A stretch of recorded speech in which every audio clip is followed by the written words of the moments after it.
subscribe to our YouTube channel and press the bell icon to get the latest updates. Firstly, I think in human history, the COVID-19 pandemic has unleashed a shared global experience in terms of human experience, as well as health service system experiences.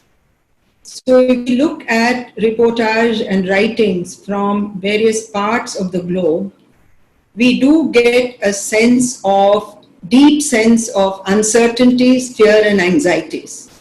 So this is a shared human experience. There is also the shared human experience of isolation and also loneliness.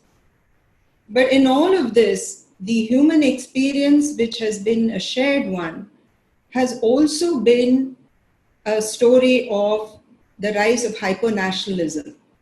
So what is a global pandemic? By definition is a global phenomena, but you also have state responses which have been, in a sense, framed by the idea of hypernationalism. And I'll elaborate on this a little later. What you also find is that this is an opportunity for great global cooperation and dialogue.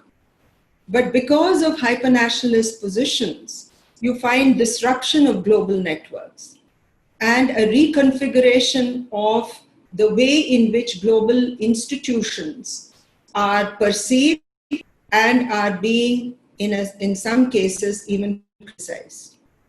But what are the commonalities we find when we say uncertainties about the human condition and the experience due to COVID, which we are all living through?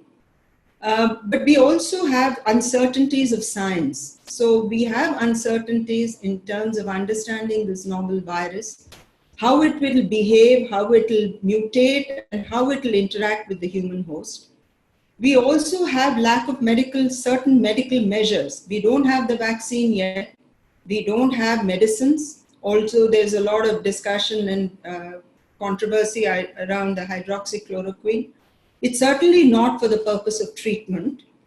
And then when you have the moderate and severe cases, there's a very high reliance on tertiary hospital care. And this really involves preparedness of very high order, which is very labor intensive and also technology intensive, because you do rely on the need for intensive care units, you rely on isolation wards, you rely on ventilators and a whole host of other technologies.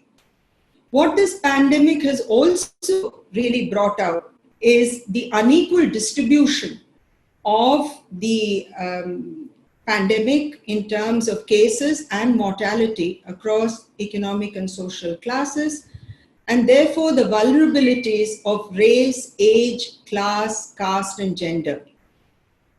So what you're finding throughout the world, irrespective of which country you look at, whether they're highly developed or they are the low middle income or the middle income countries, is that the fault lines in the health service system have become rather glaring. And there is a great deal of variation in the levels of preparedness and the issue of public health governance.